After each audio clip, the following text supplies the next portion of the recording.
On this on this channel, I tend to focus on other things, like some art stuff, some photography stuff, just some review things and things like that. But this video is going to be a little bit different because I've been paying a lot more attention to the political landscape in recent, I want to say in the last year and a half to 2 years.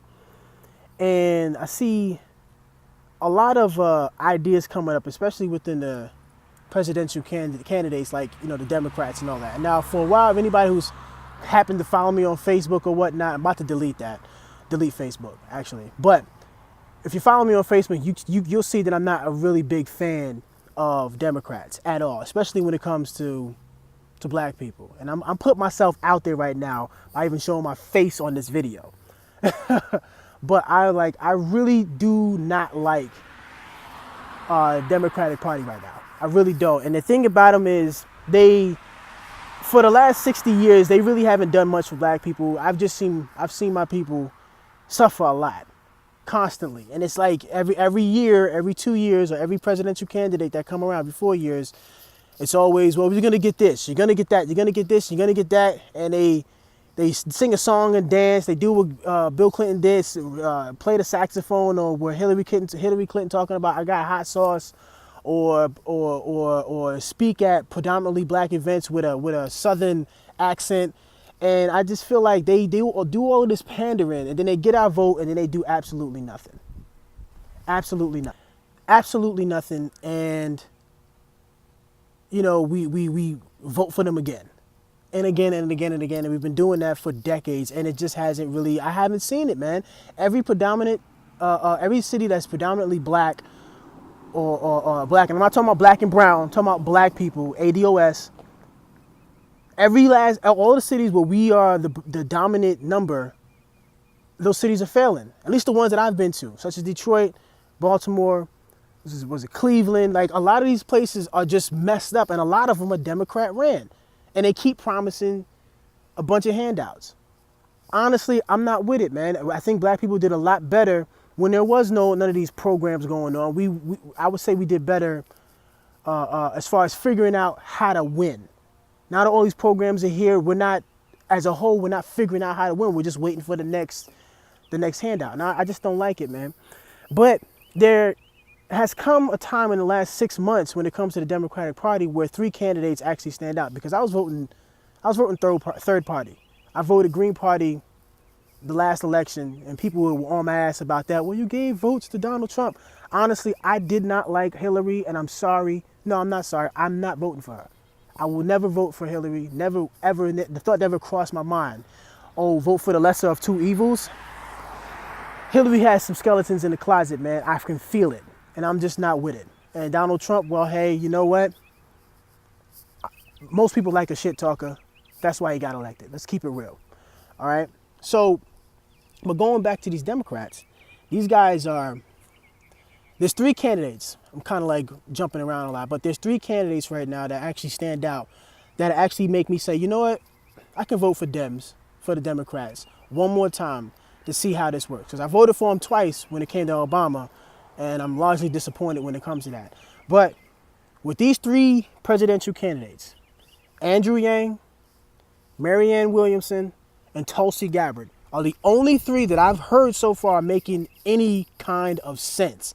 And you people in the mainstream media keep inserting Joe Biden as if he announced his candidacy, and he has not. At least at the time of this video, he has not announced his candidacy, and you guys keep putting him in there as if he's polling, as if he's done anything. He hasn't announced. So stop adding him in the damn lineup. He is not a presidential candidate. You want him to be it, but he's not. At least at the time of this video. If he does happen to, post up, then I'll go ahead and add my 2 cents to that. But as of right now, he's not a presidential candidate. He's just a guy that people like and they would like to see run. And to be honest, if he jumps in, I'm not voting for him neither. I'm not voting for Bernie neither. I'm just not doing it. And Kamala Harris, I'm definitely not voting for her. And Cory Booker, I'm definitely not voting for him neither. Like, you guys have some of the worst options for presidential candidates right now, except for those 3 that I named: Andrew Yang, Marianne Williamson, and Tulsi Gabbard. They're talking about things that make sense. Tulsi Gabbard's, her main thing that I get from her is that she doesn't want any more interventionist wars. How long have we been doing that? I've seen this country, my country, go into interventionist wars since I've been paying attention when I was like 9. Okay, that's 2 decades that this country has constantly gone into other countries doing damage. And I know they were doing it beforehand, before I was born.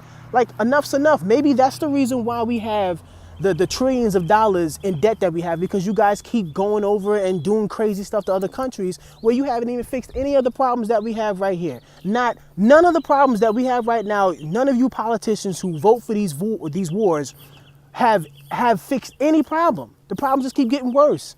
And worse and worse and worse. And in cities and these spots in the areas of this country that are suffering the most, you guys just say, okay, oh well, let's do this war over here, blow this country up and build that one back up. And here back at home, we'll just build someplace else within the country and make that look nice and pretty. But the places here that need the renovations, that need the help, we're just gonna go ahead and say to hell with it. We don't even care anymore. And that's what happens. So she makes sense in that department. Marianne Williamson, she's the only one who's really talking about a serious issue when it comes to black people, and that's the reparations talk. I don't know how she plans on implementing it, although I have some ideas myself. Maybe I should make an open letter. I should write an open letter to her campaign and see what she thinks about it. I have some ideas myself, and I think they will actually work. And, you know, I like the idea that she's saying that she needs to create a council of people who've been talking about reparations for black people for decades, people who know what they're talking about, and even the people who've been talking about the economic situation with black people and how to improve it. Those people should be on the council. And I think that's a wonderful idea. We need it. All the groups that this country's paid reparations to have seen a boost in their economic situation. We need it too, and we've suffered the most. You know, my ancestors suffered the most. I was never a slave, and I never suffered from that, okay? And I'm pretty sure I suffered from an extremely low level of racism compared to my grandmother's generation and my great-grandmother's generation. I'm not naive to that. However, because of those problems and those situations that happened back then with my grandmother's generation and my great-grandmother's generation, those have affected my current generation right now. If the Black Wall Streets weren't burned down and blown up, if redlining didn't happen, and if Jim Crow, 100 years worth of Jim Crow didn't happen, I'm pretty sure the black community in this country would be a hell of a lot stronger spiritually, mentally, and economically. That's a freaking fact. And the people out there that try to deny that, try to make it seem like it's less than what it is, you're I don't even have words for you. Okay? And for my man Andrew Yang, who makes the most sense out of those three, out of the 3 names that I've mentioned, Andrew Yang, the $1,000, the freedom dividend that he's talking about, that makes a lot of sense, and that actually would help black people by itself, but it wouldn't help it by itself, but it would help black people in a lot more ways than what we currently have right now, other than Marianne Williamson's plan. Okay, he makes a lot of sense. He's talking about automation that's going to directly affect the black community, heavily affect us when automation really takes place, because we don't have a bunch of people highly skilled like that to go into those fields. We just don't have it. Okay, so when automation hits, we're gonna need that basic income. We're gonna need that freedom dividend. And it's not just black people at this point. We're talking about everyone in this country who's gonna be affected by automation, and it's coming. It's not gonna stop. It's not gonna stop. These tech guys, these billionaires, they want more billions. They want more money. They want more control. They want more power. Okay? So they're going to do automation, and they're not gonna give a damn about the guy or the woman at the bottom who isn't as techno savvy or isn't as skilled as some of those people who are building these types of machines and infrastructures. Enough's enough, man. You have to start voting for people that actually make sense and who want to solve problems. There's too many politicians that just want to get elected. And you know who they are because the first thing out of their mouths is Donald Trump is a bad guy. And then they hear applause, and so they keep on going. Donald Trump is this, Donald Trump is that, Donald Trump is this.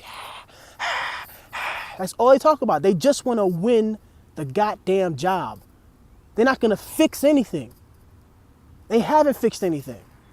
Vote for people that is going to solve problems. That's what we need right now. Not just businessmen, not just vote for her because she's a woman. No, vote for the people that can solve the freaking problems that we have right now, because we have a lot of them. And those problems are not in some country 5,000 miles away. Those problems are right here, right now, right today. I don't know how I can get even more clear than that. We have problems now. We got to fix it now. And with that being said, man, this rant is over. I may do some more of these political videos because I actually feel kind of passionate about it. But I don't want this to be a defining characteristic of my channel. But we're in a really strange time right now.